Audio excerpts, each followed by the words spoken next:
तो स्वागत है एनीमे बेवडोज। आज हम डीमन स्लेयर के एपिसोड 2 को हिंदी में एक्सप्लेन करने वाले हैं। तो चलो दिल से फील करते हैं इस एनीमे को और घुसते हैं इसके अंदर।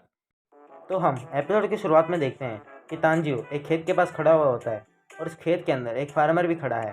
तांजियो इस फार्मर से कहता है, क्या ये ठीक रहेगा अगर मैं टोकरी, स्ट्रॉ और कुछ बैम्बूज ले लूं? जरूर, लेकिन वो टोकरी होल से भरी हुई है। थैंक यू, मैं आपको इसके लिए पैसे दूंगा। नहीं, तुम्हें ये सब कुछ करने की ज़रूरत नहीं है, मुझे वैसे भी ज़रूरत नहीं है। लेकिन तांजियो उस फार्मर को ज़बरदस्ती पैसे देकर थैंक यू बोलकर वहाँ से चला जाता है। तभी सीन चेंज होता है। हमें तांजियो एक गुफा के पास दिखाया जाता है। तांजियो उस गुफा के अंदर से नेजुको को आवाज़ लगाता है। नेजुको बाहर आती है गड्ढे में से और देखती है तांजियो की तरफ। तांजियो अपने मन में सोचता है, उसने गड्ढा क्यों खोदा? क्या मेरी बहन मोल में बदल गई? क्या ये धूप से बचना चाहती है? बस एक सेकंड रुको। और स्ट्रॉ और बैम्बू से उस बकेट को कवर कर देता है कि उसकी बहन को धूप ना लगे। फिर तांजिरो अपनी बहन के पास जाता है और उससे कहता है, लगता है कि तुम इस टोकरी के अंदर फिट हो सकती हो, क्योंकि मैं दिन में भी चलते रहना चाहता हूँ। लेकिन मैं तुम्हें अपने साथ ले जाऊंगा, ठीक है? क्या तुम इस टोकरी में फिट हो सकती हो? नाजुको उस बकेट के अंदर जाने की कोशिश करती है पर वो बकेट के अंदर नहीं जा पाती। नजुको, तुम्हें याद ही होगा, पहले तुमने अपना साइज बढ़ा लिया था। क्या तुम अपना साइज छोटा कर सकती हो? मेरे लिए छोटी हो जाओ। फिर नेजुको बकेट के अंदर चली जाती है और अचानक से छोटी हो जाती है। तांजिरो ये देखकर बहुत इम्प्रेस होता है। फिर तांजिरो और नेजुको दोनों माउंट सागरी के लिए निकल जाते हैं। उन्हें रास्ते में एक गांव की लड़की मिलती है। तांजिरो उस लड़की से माउंट सागरी जाने का रास्ता पूछता है। यदि तुम माउंट सागरी जाना चाहते हो तो तुम्हें इस पहाड़ को पार करना होगा, लेकिन सूरज डूब चुका है और तुम्हारे पास बहुत सारा सामान है। ये बहुत खतरनाक हो सकता है और बहुत सारे लोग इस पहाड़ से गायब हो गए हैं, और अपना रास्ता मत खोना, ठीक है? फिर तांजिरो उन्हें बाय बाय कहकर चला जाता है। बहुत रात हो जाती है। नेजुको भी टोकरी से बाहर आ जाती है। फिर वो थोड़ी दूर चलते हैं तो उन्हें एक टेम्पल दिखाई देता है और तांजिरो कहता है, वहाँ से लाइट भी आ रही है। जरूर वहाँ कोई होगा, चलो देखते हैं। ये तो खून की स्मेल है। यह रास्ता बहुत उबड़ खाबड़ है, किसी को चोट लगी होगी। फिर तांजिरो उस टेम्पल के पास भागा भागा जाता है और गेट खुलकर घबरा जाता है। वो गेट खुलकर क्या देखता है कि एक डीमन सारे इंसानों को मारकर खा रहा है। फिर वो डीमन कहता है, तुम यहाँ क्या कर रहे हो? ये मेरी टेरिटरी है। यदि कोई मेरी टेरिटरी में घुसता है तो तुम्हें इसकी कीमत चुकानी पड़ेगी। ये डीमन है। फिर हम दूसरी तरफ देखते हैं कि नेजुको उन मरे हुए इंसानों का खून देखकर उसके मुंह से पानी गिर रहा होता है। फिर वो डीमन कहता है, क्या तुम इंसान हो? फिर वो डीमन तांजिरो पर हमला कर देता है। तांजिरो अपने बचाव के लिए अपनी कुल्हाड़ी से उस डीमन का गला काट देता है। वो डीमन थोड़ा सा पीछे होता है और कहता है, एक कुल्हाड़ी है, इतनी बुरी नहीं बच्चे, बस एक छोटी सी खरोच थी, कुछ समय में ठीक हो जाएगी। देखा कि ब्लीडिंग पहले ही बंद हो चुकी है। फिर हमें दिखाया जाता है कि नेजुको अभी भी उन लाशों को देखकर उसके मुंह से पानी गिर रहा होता है। फिर हमें दिखाया जाता है वापस कि डीमन वहाँ पर खड़ा है और वो अचानक से गायब हो जाता है। फिर वो अचानक से तांजिरो के सामने आकर उसका गला पकड़कर उसे नीचे गिरा देता है। फिर तांजिरो बोलता है, वो बहुत तेज है और ताकतवर भी। तुम लकी हो, लेकिन ये फिर से मुझ पर काम नहीं करेगा, क्योंकि अब मैं तुम्हारी गर्दन तोड़ दूंगा। फिर नेजुको को तांजिरो की आवाज़ आती है और नेजुको तांजिरो के पास भाग के जाती है और उस डीमन के सिर को अपनी लाश से किक करती है और उस डीमन का सिर उसकी बॉडी से अलग होकर पैर से जा टकराता है। और ये देखकर तांजिरो बहुत शॉक हो जाता है। फिर हम देखते हैं कि उसकी बॉडी बिना सिर के तांजिरो के पास दोबारा बढ़ रही होती है और नेजुको उसे दोबारा किक कर कर तांजिरो से दूर कर देती है। और ये देखकर तांजिरो कहता है, मुझे यकीन नहीं हो रहा है, उसका शरीर बिना सिर के हिल रहा है। फिर अचानक से उस डीमन का सिर बोलता है, कमीने, तो ये लड़की भी एक डीमन है। मैं बता नहीं सकता कितनी वेयर ड्राइव देती है, लेकिन तुम यहाँ क्या कर रही हो? एक इंसान के साथ टीम अप कर रही हो। ये देखकर तांजिरो घबरा जाता है और कहता है, वह बीबी कैसे बात कर रहा है? फिर अचानक से उस डीमन का शरीर नेजुको पर अटैक कर देता है। और ये देखकर तांजिरो अपनी कुल्हाड़ी से उस डीमन के शरीर पर अटैक करने जा ही रहा होता है कि अचानक से उस डीमन का सिर आकर तांजिरो पर अटैक कर देता है। फिर तांजिरो अपनी कुल्हाड़ी उसके मुंह में फंसा देता है। फिर हमें दूसरी साइड दिखाया जाता है कि वो डीमन नेजुको को अभी भी मार रहा होता है। फिर वो डीमन नेजुको को उठा के जंगल में फेंक देता है। फिर हमें वापस से तांजिरो दिखाया जाता है। तांजिरो कहता है, क्या उसने अपने सिर से हाथ उठा लिए? मुझे नजुको को बचाना होगा, मेरे रास्ते से हट जाओ। फिर तांजिरो अपना सिर उस डीमन के सिर से भिड़ाता है। फिर वो डीमन अपने मन में कहता है, इस बच्चे का सिर तो बहुत हार्ड है। फिर तांजिरो अपनी कुल्हाड़ी के साथ उस डीमन को पेड़ के पास फेंक देता है। वो डीमन पेड़ से जा टकराता है और वहीं पर अटक जाता है। फिर तांजिरो जंगल में भागते हो जाता है। वो थोड़ी दूर पहुंचता है। वो देखता है उसकी बहन को डीमन का शरीर मार रहा होता है। और ये देखकर तांजिरो उस डीमन के शरीर के ऊपर कूद जाता है, पर लेकिन पीछे खाई होती है। वो दोनों खाई में गिरने वाले होते हैं, पर नेजुको अपने भाई तांजिरो को बचा लेती है, पर वो डीमन का शरीर नीचे खाई में गिर जाता है और पत्थर से जा टकराता है। फिर हमें दूसरी साइड दिखाया जाता है कि उस डीमन का सिर इस वजह से बेहोश हो चुका है। फिर नेजुको और तांजिरो उस डीमन के सिर के पास जाते हैं। फिर तांजिरो अपना चाकू निकालता है इस डीमन को मारने के लिए। मुझे यकीन नहीं हो रहा है, कितने डीमन है यहाँ। ये वो सेंट नहीं है जो मेरे घर पे थी, ये अलग है। इसे अभी खत्म कर देता हूँ, नहीं तो ये और लोगों पर हमला करेगा। इसका मतलब मुझे ये करना होगा।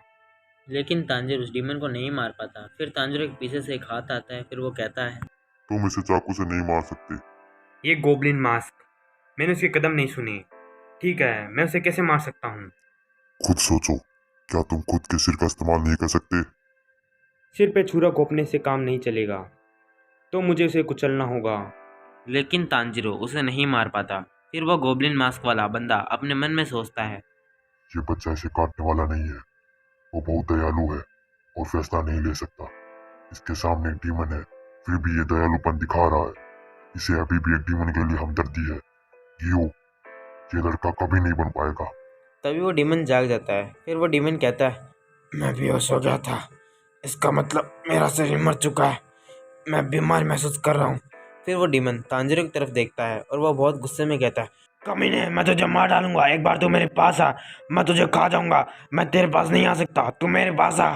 फिर अचानक से सुबह हो जाती है और सुबह होते ही वो डीमन धूप की रोशनी से जल जाता है और ये देखकर तांजिरो बहुत घबरा जाता है। फिर तांजिरो सोचता है कि इसी वजह से नेजुको दिन में बाहर नहीं आ रही थी। फिर तांजिरो अपने आसपास देखता है, उसे नेजुको कहीं दिखाई नहीं देती। फिर वो टेंपल की तरफ भागते हुए जाता है। फिर वो देखता है कि नेजुको टेंपल के अंदर छुपी हुई है। फिर तांजिरो सोचता है, वो बूढ़ा आदमी कहाँ गया। फिर तांजिरो बाहर आता है। तांजिरो देखता है कि वो बूढ़ा आदमी उन सब लोगों को दफना रहा है जिसको डीमन मार चुका है।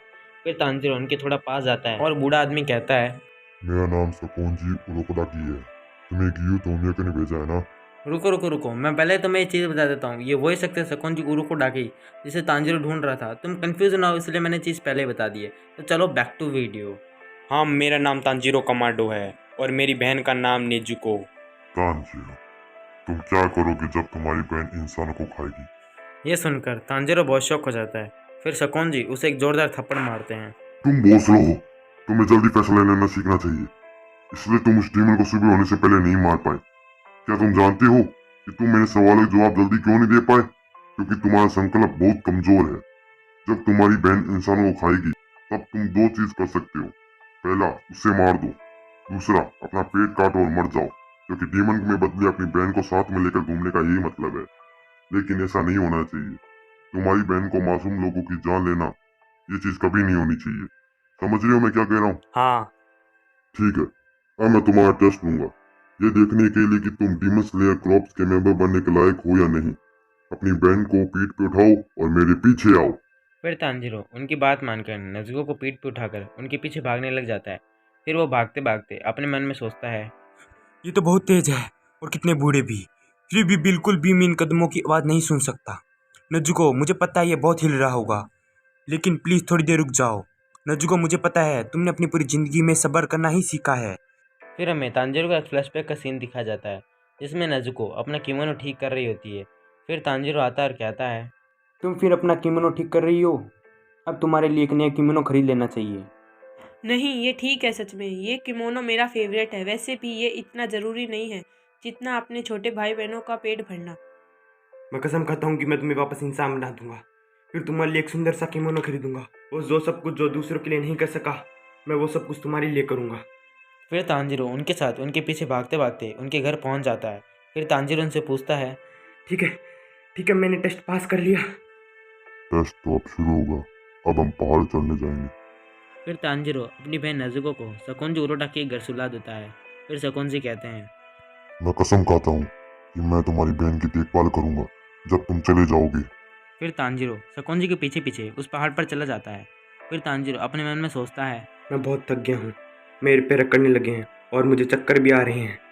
अब मेरे घर वापस जाने के लिए अपना रास्ता ढूंढो, और इस बार मैं सुबह होने का इंतजार नहीं करूंगा।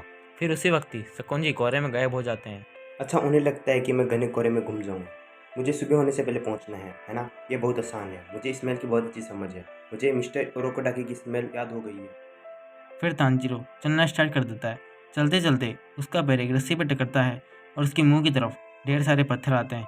इस वजह से तांजिरो थोड़ा पीछे होता है और उसका पैर फिसलता है और वो पहाड़ से नीचे जा गिरता है। अच्छा, इस पहाड़ पे हर जगह जाल बिछाए हुए हैं, इसलिए ये टेस्ट है। फिर तांजिरो उठ ही रहा होता है कि उसका हाथ एक रस्सी पे पड़ता है और ये देखकर तांजिरो उस जगह से हट जाता है, लेकिन पीछे से एक लकड़ी का बड़ा टुकड़ा आकर तांजिरो को लगता है और तांजिरो थोड़ा दूर जाके गिरता है। और फिर तांजिरो खड़ा होता है और कहता है, अगर मैं इसी तरह जाल में फंसता रहा तो मैं सुबह तक पहाड़ के नीचे तक नहीं पहुंच पाऊंगा। वैसे भी इस पहाड़ पे हवा बहुत पतली है, इसलिए मैं हाफ रहा हूँ, सांस भी नहीं ले पा रहा। फिर तांजिरो बहुत तेज भागने लग जाता है और भागते भागते अचानक से रुकता है और सोचता है। मुझे अपनी सांसों को काबू में लाना होगा और हर जाल को सूंघना होगा। फिर तांजिरो उन सारे जालों को स्मेल करता है और भागते भागते उन्हें डॉज करता रहता है। और भागते भागते बहुत खुश हो जाता है और कहता है कि इंसानों द्वारा छोड़े गए जालों में उनकी अलग स्मेल होती है। फिर हमें दूसरी तरफ दिखाया जाता है कि शकुंजी अपनी खिड़की की तरफ देख रहते हैं और अचानक से उनका गेट खुलता है। फिर हमें तांजिरो दिखाया जाता है कि वो बहुत बुरी हालत में होता है। फिर हमें एक फ्लैशबैक का सीन दिखाया जाता है जिसमें ग्यू तोमियाको ने अपने कौवे के साथ शकुंजी के लिए एक चिट्ठी भिजाई होती है। वो शकुंजी उस चिट्ठी को खोलते हैं और देखते हैं कि डियर रोकोडाकी सर, मैं एक लड़के को आपके पास भेज रहा हूँ जो एक डीमन स्लेव बनना चाहता है। वो बहुत बहादुर है और उसने मुझ पर नियत्ते हमला करने की कोशिश की थी। डीमंस ने उसकी फैमिली को मार दिया था, उसकी छोटी बहन को छोड़कर, लेकिन वो अब उनमें से एक हो गई है। मुझे यकीन है कि वह इंसानों पर हमला नहीं करेगी। इन दोनों में कुछ अलग बात है। इस लड़के के पास आपकी तरह गजब की सूंघने की शक्ति है। शायद ये कोई रास्ता ढूंढ ले और आपका उत्तराधिकारी बन सके। मैं रिक्वेस्ट करता हूँ कि आप इसे ट्रेन करें। मुझे एहसास है कि ये एक मतलबी रिक्वेस्ट है। प्लीज़ मुझे माफ़ कर दीजिए। मैं जानता हूँ कि आप सब कुछ संभाल लेंगे। आपका प्यारा ग्यू तोमियाको। इतना पढ़ते ही बूढ़े साबुरो तांजिरो को ढूंढने निकल जाते हैं। फिर आपको पता ही है, आपने एपिसोड में देख ही लिया आगे क्या हुआ था। फिर हमें प्रेजेंट टाइम दिखाया जाता है जिसमें साबुरो कहते हैं, अब से तुम मेरे नए स्टूडेंट हो। फिर यहीं पर एपिसोड ख़त्म हो जाता है।